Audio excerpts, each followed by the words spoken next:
কোরআন মানা কখনোই সম্ভব না। কোরআন মানতে হলেও হাদিস মানতে হবে। কোরআনে আছে হাদিস মানার নির্দেশনা। কোরআনের 33 নং সূরা সূরা আল আহজাবের 36 নং আয়াতে আল্লাহ মুমিনদের নির্দেশ দিয়েছেন, নবী কোনো নির্দেশ দিলে তা মানতে হবে। চলুন কোরআন থেকে দেখি। ওয়ামা কানা লিমুমিনিন ওয়ালা মুমিনাতিন ইযা কাদাল্লাহু ওয়া রাসূলুহু আমরান আন ইয়াকুনা লাহুমুল খিয়ারাতু মিন আমরিহিম ومن يعص الله ورسوله فقد ضل ضلالا مبينا। আর আল্লাহ ও তার রাসূল কোনো নির্দেশ দিলে কোনো মুমিন পুরুষ ও নারীর জন্য নিজেদের ব্যাপারে অন্য কিছু এখতিয়ার করার অধিকার থাকে না। আর যে আল্লাহ ও তার রাসূলকে অমান্য করলো সে স্পষ্টই পথভ্রষ্ট হবে। সূরা নং 59 সূরার নাম হাসর আয়াত নং 7 বলা হয়েছে ওমা আতাকুমুর রাসূলু ফাখুযুহু ওমা নাহাকুম আনহু ফান্তাহু ওয়াত্তাকুল্লাহ ইন্নাল্লাহা শাদীদুল ইকাব। রাসূল তোমাদের যা দেয় তা গ্রহণ করো, আর যা থেকে সে তোমাদের নিষেধ করে তা থেকে বিরত হও, এবং আল্লাহকে ভয় করো, নিশ্চয়ই আল্লাহ শাস্তি প্রদানে কঠোর। দেখেন, চিন্তা করে সব কপি দেখেন, ও এন থেকেই বলছে। দেখেন এটুকুর বাইরে থেকে আর এটুকুর আগের টুকার পরেই নেই, ও এন থেকেই বলতেছে। দেখেন অবস্থাটা সব কপি করতেছে, যা যা ইয়ারা বলে। দেখুন বলে এরপর একটু কি বলে। এখানেও নবীর আদেশ নিষেধ মানতে বলা হয়েছে। রাসূল যা দেয় তা গ্রহণ করবার এবং যা থেকে নিষেধ করে তা থেকে বিরত থাকবার নির্দেশ আছে পবিত্র কোরআনে। আর এটা নিঃসন্দেহে হাদিস, কেননা কোরআন তো আল্লাহ দিয়েছেন, আর কোরআনের বাইরে রাসূলের পক্ষ থেকে কোরআনের ব্যাখ্যা বা নিজস্ব কিছু আদেশ নিষেধ মানার ব্যাপারেই এই আয়াত। আহলে কোরআনরা এখানে বড় চালাকি করে এই বলে যে রাসূল যা নিয়ে এসেছেন তাই তো কোরআন, অর্থাৎ রাসূল যা এনেছেন বলতে কোরআনকেই বোঝানো হয়েছে বলে তারা আপনাকে গোজামিল দেবে। কিন্তু এই গোজামিল থেকে না, আয়াতের প্রেক্ষাপটের দিকে তাকালে এই আয়াত মূলত গনিমতের মাল অর্থাৎ ফাই বন্টনের প্রসঙ্গে নাজিল হয়। সাহাবীগণ জানতে চেয়েছিলেন এই সম্পদ কিভাবে ভাগ হবে। তখন আল্লাহ ঘোষণা করলেন, রাসূল সাল্লাল্লাহু আলাইহি সাল্লাম যা দেন তা গ্রহণ করো, যা থেকে বিরত রাখেন তা থেকে বিরত থাকো। শানে নুজুল তো তাফসীর থেকে পেলাম, এরা তো আবার তাফসীরও মানবে না। তাফসীর কি কোরআনের মধ্যে আছে? এসব তো হাদিস বা ইতিহাস থেকে পাই। তাহলে ওরা এই আয়াত পড়ে না, আয়াতে রাসূল যা দেন তা গ্রহণ করো মানে কি বলে তারা? হাস্যকর কথা হলো তখন তারাও তাফসীরে ফিরে এসে বলে আয়াতটিতে হাদিস মানার কথা বলা হয়নি, আয়াতের প্রেক্ষাপট বা কনটেক্সট হলো ফাই মানে যুদ্ধ ছাড়াই অর্জিত সম্পদ বন্টন নিয়ে। তাই এখানে রাসূল যা দেন মানে ফাইয়ের বন্টন সংক্রান্ত সিদ্ধান্ত সাধারণভাবে হাদিস বা ধর্মীয় আইন নয়। আচ্ছা, এই আয়াতের কনটেক্সট কোথা থেকে পেয়েছ ওরা? মানুষ কি এত নির্বোধ হতে পারে? এছাড়া নবীর আনুগত্যকে আল্লাহরই আনুগত্য বলা হয়েছে। কোরআনে সূরা নিসা আয়াত 80 বলা হয়েছে আচ্ছা, সূরা হাশরের 7 নম্বর আয়াত নিয়ে অনেক কথা হইছে। এখন নওয়াজ ভাই আপনি কিছু এই বিষয়ে বলবেন? দেখুন না কি কয়। না, ওদের বলার কিছু না, ওদের প্রেজেন্টেশন তো খুব ভালো হচ্ছে, সবাই ঐক্য হয়ে সুন্দরভাবে ভিডিও করছে, এটাই দেখার মতো। হ্যাঁ, আর আমরা দাদা বলি ঠিক আছে কোরআনপন্থী, সেইগুলাই বলতিছে। বলার কি বলবেন বলেন, পরে বলি, প্রেজেন্টেশন শুনি ওদের। দেখেন এমন এক অবস্থা, ওরা তো দেশের বাইরে আছে, যার জন্য ধরে নেন ওরা মুখ ঠুক দেখায় একেবারে এই লেভেলে ভিডিও করতে পারতেছে, যেটা আমাদের পক্ষে সম্ভব হইতেছে না, কারণ আমাদের ঘরের শত্রু বিভীষণ, বুঝছেন। কিন্তু বাহাবা দেওয়া উচিত। এই ইমরান আসার পর ইমরান এডিট মাদ্রাসা লাইনে থাইকেও ওই মানে বলাৎকারের শিকার হয়ে এডিটটা খুব ভালো শেখছে, আর খুব ভালো আল্লাহ দিয়েছে যোগ্যতা দেখা যাচ্ছে। 4-5 জনের কথা মিলিয়ে কিন্তু একটা অনেক বিষয় এরকম কিন্তু এডিট খুব কম লোক করতে পারে। প্রেজেন্টেশন ওইভাবে করে প্রেজেন্টেশনও কিন্তু খুব জোড়া দিয়ে প্রেজেন্টেশন খুব ভালো হচ্ছে। তাই কথা এখানে কিছু বলার নাই হাসর নিয়ে, সে ভালো কথা বলতেছে এখন। হ্যাঁ বলুক, কি বলে দেখে আহলে কোরআনের বিরুদ্ধে। কিন্তু আমার এখানে যে একটা কথা, যে সূরা হাসর নিয়ে যে একটা কথা, আমার দেখেন সূরা হাসরে যে বললো যে এখানে আসলে হাদিসের প্রসঙ্গ আসতেছে, এখানে শুধুমাত্র ফাই সম্পদের কথা আসতেছে না, যদিও কনটেক্সট কিন্তু পিছনে লেখা আছে। আরেকজন নাকি বললো যে এইটার কনটেক্সট কই পাইলো? আরে ভাই কনটেক্সট হিন্দি লেখা, ফাই সম্পদের কথা তো এখানে। তাহলে যেহেতু এই এটা নিয়ে করছেন আপনারা, কিন্তু ওদের একটু ভুল দেখাই। আচ্ছা, আপনি কি করেন? প্রথমে দেখেন তোমাকে যা ফাই দিয়েছে, অনুবাদ কোনটা? আল্লাহ রাসূলুল্লাহ, এটা কয় নম্বর? 7 না? হ্যাঁ 7 নম্বর। আল্লাহ জনপদবাসীদের নিকট থেকে তার রসুলকে ফাই হিসেবে যা দিয়েছেন তা আল্লাহর রসুলের আত্মীয় স্বজনদের, ইয়াতিমদের, মিসকিন ও মুসাফিরদের। এটি এজন্য যে কয়টা ভাগ হবে আপনি একটু বলেন তো, কোরআন থেকে বা হাদিস থেকে? হাদিসপন্থীরা বলে কয়টা ভাগ হবে এখানে? ফাইয়ের ভাগ রাসূল দেবে। নাজ ভাই এক্স্যাক্টলি আমি এই পয়েন্টে ধরতে যাচ্ছি। যেহেতু আমরা এদের থেকে যদি ধরে নেই যে হাদিস দিয়েছেন, সেই হাদিসগুলো আমাদের নিতে হবে, বা যে ফাই সম্পদ ভাগ করেছেন সেই ফাই সম্পদ আমাদের ভাগ করাটা হাদিস থেকে নিতে হবে। তো এই যে ফাই সম্পদ দিলেন, তিনি কাকে কতটুকু দিলেন, কতটুকু ভাগ দিলেন, এবং আল্লাহ কতটুকু পাবে, রসুল কতটুকু পাবে, তারপর আত্মীয় স্বজনদের কতটুকু দেওয়া হবে, ইয়াতিমদের কতটুকু দেওয়া হবে, মিসকিনদের কতটুকু দেওয়া হবে, এবং মুসাফিরদের কতটুকু দেওয়া হবে, এই বিষয়ে হাদিসে কোথাও ভাবে কোনো কিছু উল্লেখ নাই যে কতটুকু কাকে দেওয়া হবে। তাহলে আমরা যেহেতু রসুল হাদিসই দিয়েছেন, তাহলে এই আয়াতেরই হাদিস রসুল দেন নাই, তাহলে কেমন হইলো? আমার কোন তো কি ধরনের গুজামিল এটা? এই আয়াতেরই হাদিস রসুল দেন নাই। হ্যাঁ, এখন কোরআন থেকে তো আমরা দেখি 5 ভাগও হইতে পারে, 6 ভাগও হইতে পারে। আমার কাছে স্পষ্ট দুইটাই। এখন কোনটা নিব? ওরা হাদিস থেকে ব্যাখ্যা দিক। ধরেন আমি চ্যালেঞ্জ করছি, কোরআনে দেখা যাচ্ছে 5 ভাগের কথাও বলা আছে, 6 ভাগের কথাও বলা আছে, এখন কোনটা নিব? তাহলে কি করবো মানে এই আয়াতেই আপনি দেখেন নামগুলো পড়েন, এইখানে 6 ভাগ আছে, দেখেন এইখানে 6 ভাগ আছে, একটু পড়েন তো দেখেন তো। প্রথমে আল্লাহ ও রাসূল, পয়েন্ট গুলো দেখেন, আল্লাহ এক, এবং তার দুই, রাসূল তিন, তারা আলাদা করে। 4, আল্লাহ রাসূল 1 হ্যাঁ। 2, তারপরে বলা আছে তার আত্মীয় 3, ইয়াতিম হুম। 4, মিসকিন 5, মুসাফির 6, দেখেন 6 ভাগ। হ্যাঁ, হ্যাঁ। আর আপনি আল্লাহ রাসূলে একসাথে করে দিলে 5 ভাগ, কোনটা মানবো? ওরা হাদিস থেকে ব্যাখ্যা দিক। জি আমি তো বুঝি না যে সেই ফাই সম্পদ আল্লাহ নিয়ে কি করবো, এটা আল্লাহ রাসূলের কথাই তো বলতেছে। না, হাদিসে একটা ব্যাখ্যা আছে, ফাইর মাল আল্লাহ নিয়ে কি করবে, ফাইর মাল নিয়ে ওই বাইতুল মাল মানে রাষ্ট্রে দিয়ে দেবে, রাষ্ট্র দিয়ে ভাগ হবে, এইটা ওদের একটা ব্যাখ্যা আছে অনেক হাদিস, আল্লাহর ভাগটা ওটা ওইখানে আল্লাহকে চলে যাবে। আসলে বুঝতে পারছেন এটা কেন আলাদা করা হয়েছে? কারণ রসুল তো এখানে স্থায়ী, মানে ওইখান পর্যন্তই, মানে ওই মানে যুগ পর্যন্তই। তারপরে তো রসুল মৃত্যুর পর তো আর কোনোভাবে ভাই সম্পদ নেওয়া যাচ্ছে না, কারণ কোনোভাবে তো আর এই যে আল্লাহর রাস্তা হিসেবে বলে দিতে পারছে না যে মসজিদে দিমু, অমুক জায়গায় দিমু, সবাতে দিমু, এগুলো তো আর বলা যাচ্ছে না। সেহেতু সেটা আল্লাহর রাস্তা, এখন আল্লাহ যেহেতু দিতে বলছে। আল্লাহ সেটা হোক, কিন্তু ওদের কাছে প্রশ্ন ওইটাই রইলো, 5 ভাগ করবো না 6 ভাগ করবো? কারণ আপনার 8 নাম্বার আনফালের 41 বলা আছে হলো যে আল্লাহর 5 ভাগের 1 ভাগ পাবে, এরপরে আছে 4 ভাগ, ওই 4 ভাগের মধ্যে আবার রাসূলের নাম আছে। এখন আমি কয় ভাগ করবো?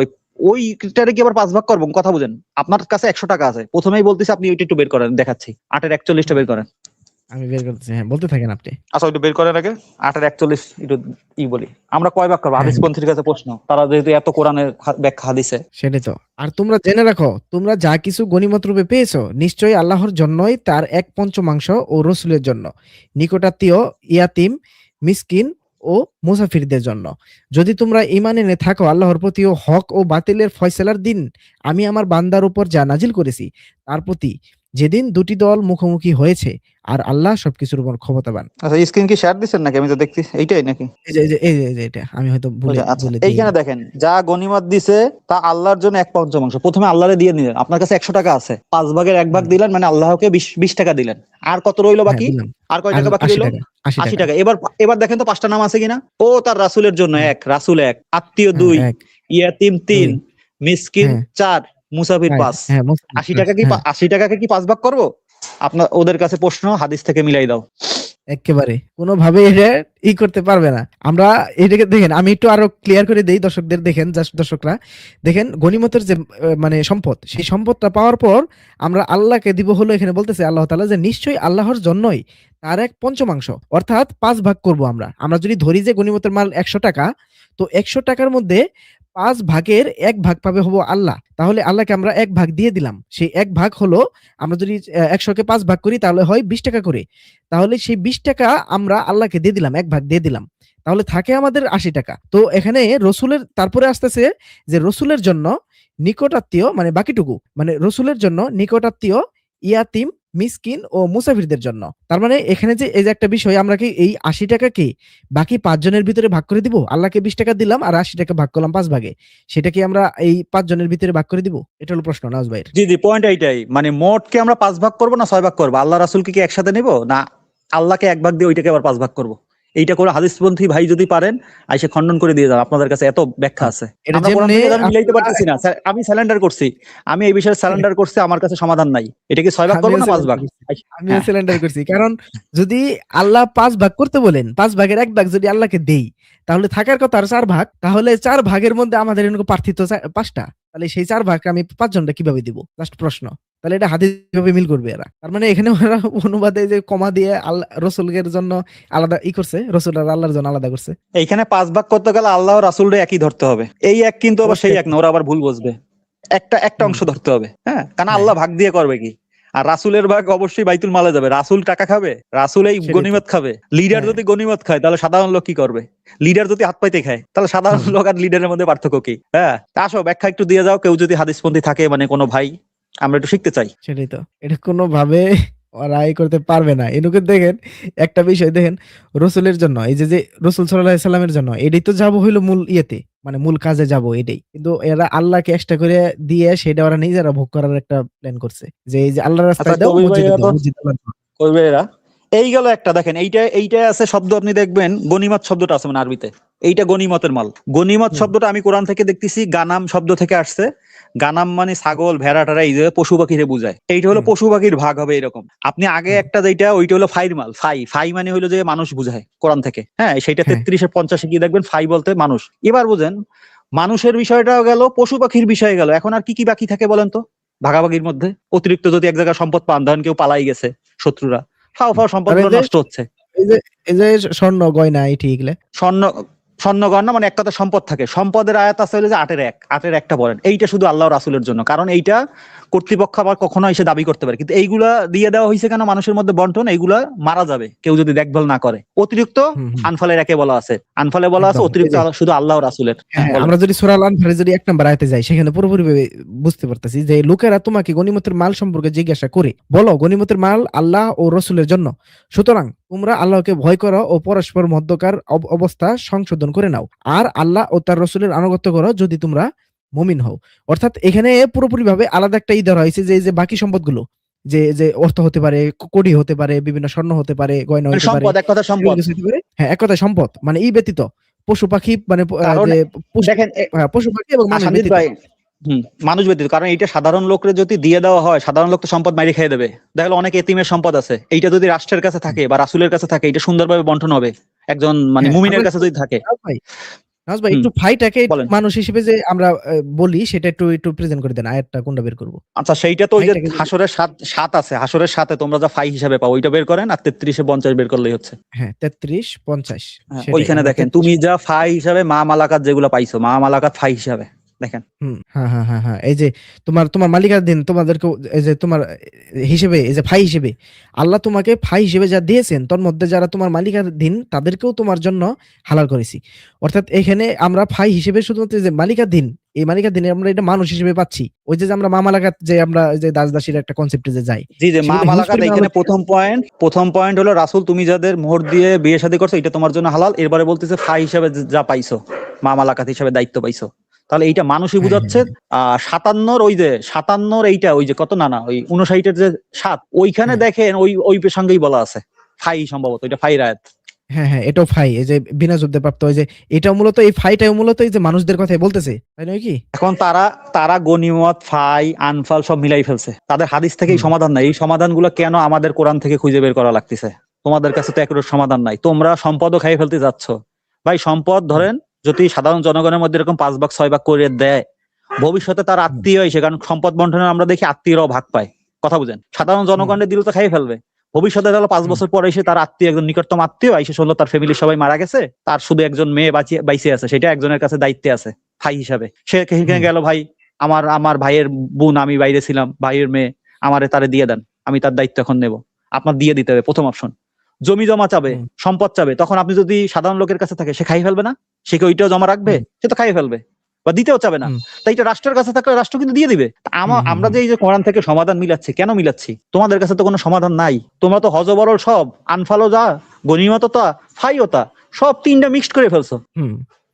তবে এই যে এখানে কিন্তু আমার একটা সাধারণভাবে একটা প্রশ্ন আসে নওয়াজ ভাই, যে এই যে ফাই হিসেবে যদি আমরা যে মানুষটাকে যদি আমরা যেভাবে প্রেজেন্ট করতেছি, যে মানুষ মানে সেই যুদ্ধবন্দীরা বা এটা ফাই হিসেবে, তাহলে সেটা যদি আমরা গ্রহণ করি, তাহলে এখান থেকে আত্মীয় স্বজন, ইয়াতিমদের, তো এখানে ইয়াতিম, মিসকিন ও মুসাফির, এই 3 জন সেই ফাই নিয়ে আসলে মানে তাদের উপকারটা কি, তারা কি করবে? না, এখন এইখানে মূল পয়েন্ট আরেকটা, এইখানে কিন্তু 5 ভাগের 1 ভাগ আল্লাহর বিষয়ে দিতে বলছে, এরপর রাসূল এগুলা দিতে বলছে। আচ্ছা, আমি হাদিস থেকে ধরেন ওইটাই বা কোরআন থেকে বুঝলাম, স্পেশালি একটা সাধারণ জনগণের গনিমত হিসাবে মানে ওই বাইতুল মালে চলে যাবে। আর যে 80 টাকা থাকবে, ওইটা রাসূল যে 4 ভাগই করতে হবে এমন না, রাসূল হিসাব করে দেবে। দায়িত্ববান লোকরে যেইটা দরকার, যারে পশু পাখি দিলে উন্নয়ন হবে, তারে দিয়ে কৃষিকাজ করানো সম্ভব, যারে মা মালাকাত দিলে তার কাছে নারী পুরুষ সংরক্ষণ থাকবে বা বৃদ্ধ লোক, এরকম সে নবী তার মতো হিসাব করে দেবে। এখানে বাধ্যবাধকতা নাই যে 5 ভাগই করতে, মানে 5 ভাগে আবারও বোঝেন 5টা ভাগ করার পর 1 ভাগ স্পেশালি আল্লাহর জন্য, এরপরে আপনি খণ্ডন করবেন। ওই যে দেখেন আত্মীয় বলতে কিন্তু রাসূলের আত্মীয় বুঝায় না, আত্মীয় বলতে ওই যারা মারা গেছে তাদের আত্মীয়ই আগে নিতে হবে, বুঝছেন? এই আত্মীয় মানে আমার আপনার আত্মীয় না। কিন্তু কেউ যদি মনে করে যে সবাই মারা গেছে আমি আমার আত্মীয়রে ভাগ দেবো, বিষয়টা তা না, তার আত্মীয়রে দিতে হবে। সম্পদ তো আমার না, কারণ ফাইটা তো আমার না। হ্যাঁ, তার কেউ না কেউ লতায় পাতা থাকতে পারে, একটা ঘরে সবাই কাফের, 2 জন ধার্মিক থাকতে পারে না, তাদের আপনি সম্পদ বুঝাই দিবেন না, তাদের মা মালাকাত আপনি তারপর জোর করে বাসায় নিয়ে যাবেন, মহিলাগুলারে পুরুষগুলারে জোর করে যে আমি নিয়ে আটকাই রাখবো, তা তো হবে না। এইটা হলো যে ওই প্রসঙ্গ যদি আসে, এটা হিসাব নিকাশ করে বন্টনটা করতে হবে। কিন্তু স্পেশালি আল্লাহ বলতেছে 5টা ভাগ তো করবা, কিন্তু স্পেশালি 1টা ভাগ আমার জন্য। তাহলে হতে পারে ওই 1টা ভাগ সম্পদের দিক থেকে, আল্লাহ তো নারী পুরুষ নিয়ে কোনো লাভ নাই, আছে আল্লাহর, কিন্তু একদম। এইটা হলো জটিল হিসাব, এটা হাদিস থেকে মিলানো যান না, কিন্তু কোরআন দিয়ে হলে আপনি একটা সব আয়াত এক করলে একটা এভারেজ ধারণা পাবেন, কিন্তু হাদিস থেকে কোনো ব্যালেন্স পাবেন না। হাদিস দিয়ে ব্যালেন্স পাবেন, নবী 60টা দাস বিক্রি করে একটা দাসী কিনে নিয়ে চলে গেছে, ইচ্ছা মতো সাহাবীদের দাসী দিয়ে দিয়েছে, দাসীদের সাথে মিলন করছে, আইসে আবার বলতেছে আমরা তো আজল করি। তুমি বলছে তোমরা আজল করো কেন, তোমরা সরাসরি ব্যবহার করো, যা হওয়ার আল্লাহ দেবে বাচ্চা, মানে আপনার ওই মা মালাকাদের কোনো পারমিশনের দরকার নাই, তাদের সাথে খেলাধুলা করো, এক কথায় হাদিসে তো এগুলো আছে। সেটাই আবার তো, বিপরীত এগুলি ভালো তো হাদিসও আছে। আমাদের নবীর চরিত্রকে হুম। তারা যেভাবে নবীর শানে বেয়াদবি করছে, তারা বলে যে আমরা নবীর শানে বেয়াদবি করি। আমি মনে করি যারা এই যে হাদিসগুলো বানিয়েছে নবীর নাম দিয়ে, তারাই মূলত নবীর সব থেকে বড় শত্রু। হ্যাঁ, আবার আবার দেখেন ভালো হাদিসও আছে, ভালো বলতে মানে ওই যে কোরআনের সমর্থক হাদিস আছে, ইবলিসের হাদিসও আছে, খুঁজলে অন্য হাদিসে আছে বলতে তুমি যদি বৃদ্ধ লোক পাও বা কুমারী পাও, এদেরকে তোমরা মা বোন ভাইয়ের দৃষ্টিতে দেখো, অসংখ্য হাদিস আপনি সার্চ দিলেই পাবেন। আবার ভালো হাদিসও আছে। হ্যাঁ। তা আমরা তো এটার বিপক্ষে না, কারণ আপনি এক না। জায়গায় একটা জামানত পাইছেন, গচ্ছা মানে কি বলে জিম্মাদার হইছেন, একজন মারা যাওয়ার আগে আপনার কাছে শপথ করছে, ওই মা মালাকাত মানে কিন্তু ডান হাতে ধরা বা শপথের কারণে যেটা পাইছেন, মারা যাওয়ার আগে আপনাকে যদি একজন হাতে দিয়ে যায়, ভাই আমার তো দেশ পৃথিবীর এখানে কেউ নাই এখন এই আশপাশে, আর ওই যুগে তার মোবাইল ইন্টারনেট ছিল না, আপনি দেখে রাখেন হুম। ওর মামা দাদা আরাক অঞ্চলে থাকে, কখনো যদি এই পর্যন্ত ফিরে আসে বা ঠিকানা দিয়ে যাবে, আপনি ওর কাছে হস্তান্তর করে দিয়েন, আপনি মামা লাগাত হয়ে গেলেন না, আপনার দায়িত্ব পেয়ে গেলেন না। এখন আপনি হুম, তার হুম। সাথে তারে নিয়ে যে খেলাধুলা করবেন, তারে দাসী বানাবেন, তারে সমকামিতে লিপ্ত করাবেন, বা তারে দিয়ে ওই যে পতিতালয় খুলবেন, এটা আল্লাহ বারবার আয়াতে দেখেন, ওই বিয়ে শাদীর ওইখানে বলছে তোমরা ওই মামা লাগাতকে দিয়ে এইগুলো করায় না, যৌনাচার করায় না, এরকম আয়াত আছে না, আপনি তো এগুলো করতে পারবেন না, কারণ আপনি একটা আমানত পাইছেন শপথ গ্রহণের কারণে, একজন মারা যাওয়ার আগে বা তার পৃথিবীতে কেউ নাই, আপনি তার জামানত নিছেন, জামানত নিয়ে তার ক্ষতি করবেন, একদম না। তাহলে ওইগুলো তো আমরা মানতে পারতেছি না হাদিস। জি না। বলেন, কবির ভাই চুপ তাহলে করেন আমরা অনেক সময়। আমরা তাহলে আগাই নাকি? কবির ভাই হয়তো মিউটে আছেন, হয়তো অন্য জায়গায় আছেন, অনেকক্ষণ যাবত কথা বলছেন না, তো আমরা ই করি নওয়াজ ভাই নাকি আগাই? আচ্ছা আগান, আর কেউ কি আসলো না আপনার, না স্টেজে উঠার না? স্টেজে উঠাইনি আমি এখনো। আমরা এই ওর ভিডিওটা পুরোভাবে ব্রেকডাউন করি।